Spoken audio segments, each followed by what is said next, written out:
All right, there we go. We are live, guys. It's Sunday evening, and we're about to go live on Instagram. If I copied that over right, and look at that, I did. Thank you for joining me. Thank you for your time. We do have the comment section up and running. I don't know how the comments from, oh look, I've started a new video. I don't know how the comments are going to work on Instagram from the app that I'm using, but I think they will come up here. So let's get on to it.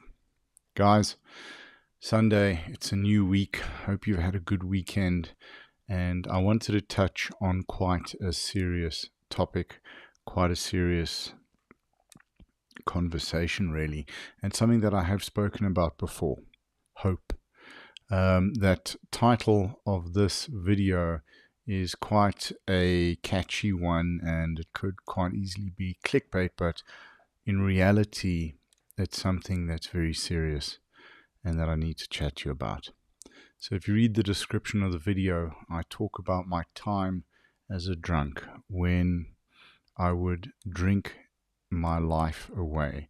I drank to deal with my pain. I drank to deal with my trauma. I tried to numb myself. I even ended up drinking because it was a way for me to interact with people and to build a social group to deal with the incredible loneliness that I felt. And that drinking became my entire life. But the thing is that when I was drinking, I was hoping. I hoped that the chaos I caused within my drinking would not have such serious consequences. I hoped that the client whose appointment I had missed for the third or fourth time would forgive me and give me another chance. I hoped that my relationship with my friends would be okay because I had just not pitched for a dinner, because I had gone with friends after work for a couple of drinks, and that had become the whole night.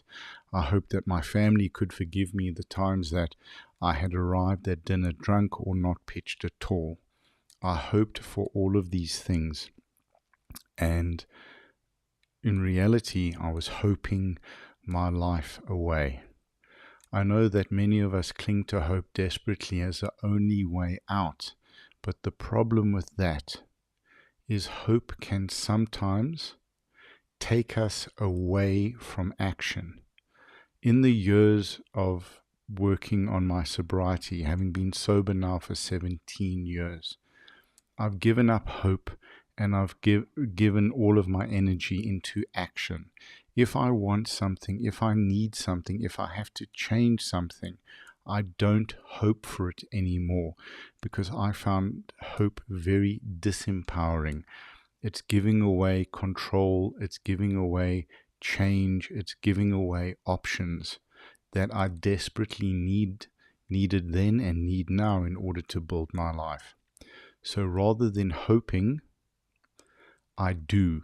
So when I'm sober, and if I miss an appointment, I don't hope my client will forgive me. I phone them up beforehand, usually, because it's something that I can control, or after, and I explain. But I miss far less appointments. I don't arrive at family dinners drunk, and if I have to miss a family dinner, I excuse myself with a real reason. If I'm letting my friends down for whatever reason, I'm understanding that I can explain why and apologize to them, but also understand that I'm not letting them down when I'm being honest. So the thing that I would like you guys to look at for this week, we spoke last week about finding adults in our lives and surrounding ourselves with adults and with people who care about us. That's something that an adult does, is they hope less and they do more.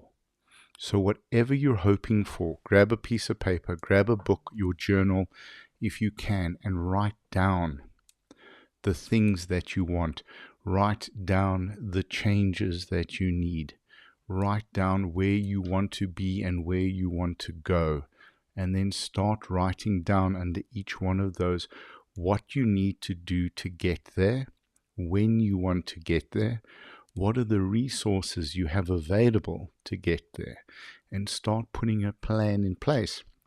And maybe you need to prioritize the things that you are hoping for because you don't have the energy, the time, or the capacity to address all of them right now.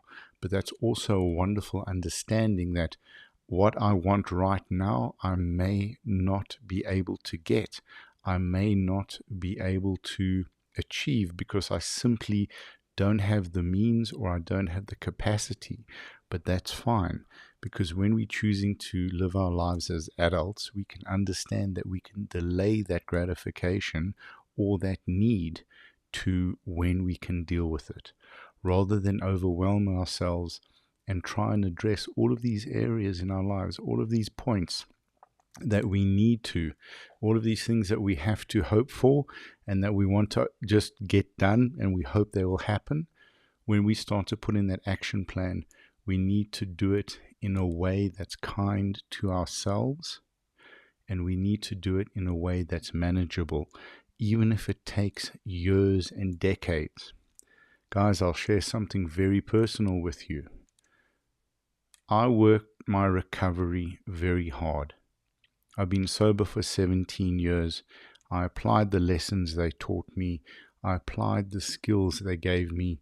I was committed to my service to do everything that I needed to do to build a strong recovery in order to stay sober. But it took me 11 years to love myself. 11 years of working this program really hard to start to love myself. But the thing was, I didn't demand it. I didn't hope for it. I didn't get put off because I didn't have it after 1 year, 2 years, 5 years, 10 years. It took 11 years. And that's worth the wait, because every day that I was moving towards loving myself, I was moving closer to building a better me. Every day that I was hoping to love myself and not doing anything about it, I was actually, to be perfectly frank, moving away from that self-love. So these are the things that we can do. We have so little control in this world around us that we need to understand the things that we can control and the things that we can manage. And the things that we hope for, we need to put a plan in place and start addressing them, start working towards them, start prioritizing them and putting down lists of what we need to do and when we need to do it and by when we need to do it to get there in a safe and kind way to ourselves. So let's stop hoping and start doing. Thank you for your time, guys. I really appreciate it. I love the thumbs up, and I'm grateful that you are here. I look forward to seeing you all tomorrow. I'm trying to find a set time that we can do this, but it's pretty much going to be around this time in the evening. And I really do appreciate each and every one of you. Please do go back, check out the YouTube channel, and look at the previous videos if you haven't seen them. Any questions or comments that you have, please let me know. I love you guys.